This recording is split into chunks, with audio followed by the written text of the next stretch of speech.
Shit. I mean, I often wonder, man. Like, I definitely feel like I would have had massively different experiences if I didn't Yeah. like start consuming those things at like such a young age. Yeah, Man. my life would be so different. I'm not Yeah. saying better, but different. as Different, fuck, like yeah. almost opposite. Mm-hmm. Cause yeah, Yeah, dude. I don't know, man, dude. Honestly, like, here's the thing. Here's my thoughts on it, dude. Like, I'm like, I've always been like insanely thankful that I got the experience or I got the opportunity to like experience those things at such a young or like an early age. Like, even though I would not recommend it like for my younger self like nowadays, yeah, dude. it kind of made it so that by the time that like I was like mature and kind of like I was living on my own, Right. I wasn't like suddenly bombarded with all these things that I had never seen before and like didn't know how to deal with it. That is true. I already kind of like I was already like prepared because I already knew what the world had to offer. I had already experienced it like in bits throughout like my like adolescent But then there's life. also like I know people that like never tried it before and then they became an adult and they did like maybe try it once and didn't like it. Mm-hmm. Not in the sense of that they had a bad trip. They've explained to me it's like I just like don't find it interesting. And it's like all right, and like they never fell into it. I agree, man. There's definitely those type of people, man. But I definitely it's feel not like common. Yeah, I was gonna say like the majority of the common. people that I meet and I talk to, they're like once it's like when they're experiencing this for the first time, they're like fall in love with it and they just kind of like overdo it, man, every time. Right. Like having lived in like dorm rooms for like multiple years and seeing people like come and go, you start seeing the patterns, man. Yes. Like all these like. But that's why like 19, I say maybe like like not straight at 18, you know. Like if you haven't tried it as a teenager, wait till you're like maybe 20 something. I think that's like, but like you will definitely like. I think that if you want to be a stoner, not want to be, because no one's like, hey, I want to be a stoner, you know, like no one's like that. But like if you're a stoner, you probably started smoking in your teen years.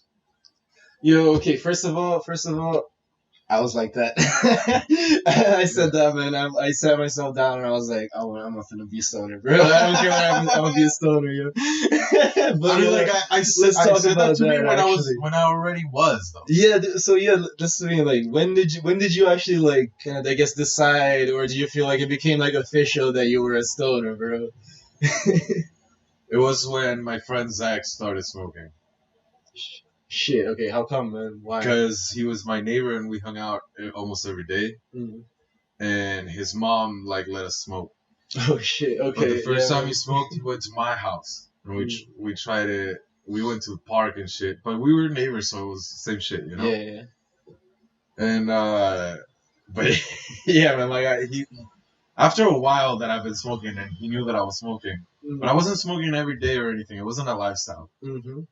It was more like casually once in a while when I would go out with some of my friends that would smoke. Maybe they had some and stuff and they were going to smoke and I would take a few puffs, you know. Mm-hmm. But I already liked being high. And yeah. My friend, like at that time also knew that like if I was smoking, the amount of time that I was already smoking, they knew that like I knew my shit. Like enough, you know, to like help them and they trusted me and shit.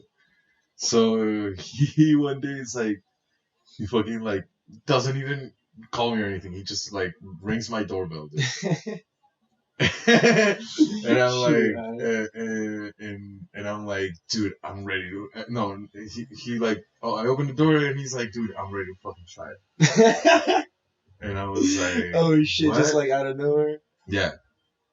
Actually, wait, I might have mixed up the story a little bit. He went to my house to get me, and he was like, my sister is going to smoke me down, but come with me. Nice. That was it, I think. Or maybe that was when we dabbed the first time. I know that his sister was there for the dabbing. Yeah, memory gets a little hazy, bro, after so many smoke sessions, bro. And so many first times of other people, dude, that I've been a witness of. Facts, man. My first time, dude, like... Also was like a week that I stayed alone. My my family left me money for food, but the house was packed with food. And munchies and stuff. Not just food, like snacks and everything. Oh, dude, nice. Yeah, dude. Like typical fucking suburb house in the US. So like that was before my parents got divorced. After that, not so good. Anyways, like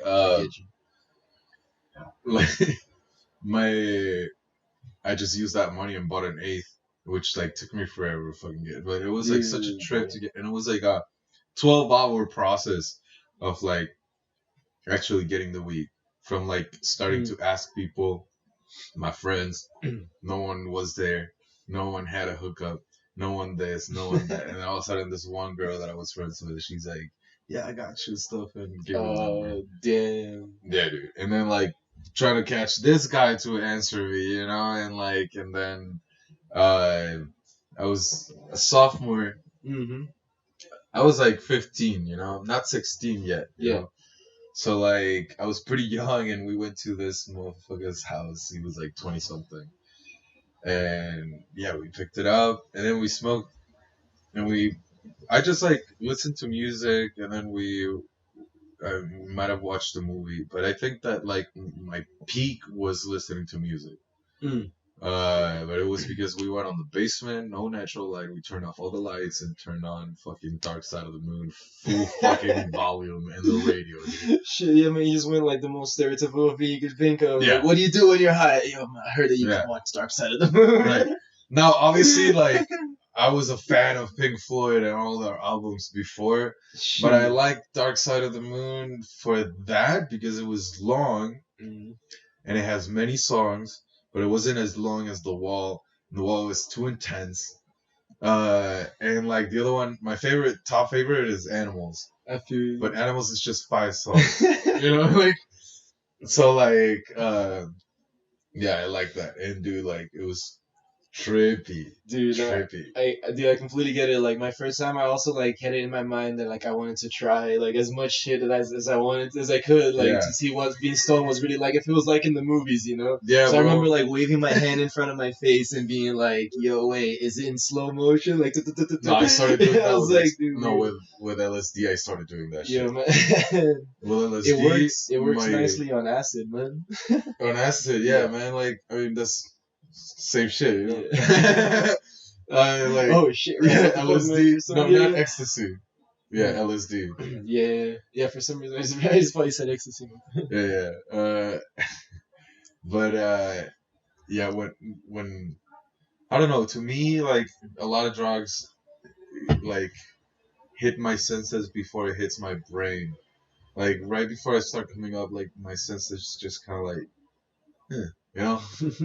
And like if I put my hand like this and I start doing this, like that's when that's my test. Yeah. Start trying to see what's going on, man. Yeah, dude. Like because like your hand is on the same spot, so it's still, you know.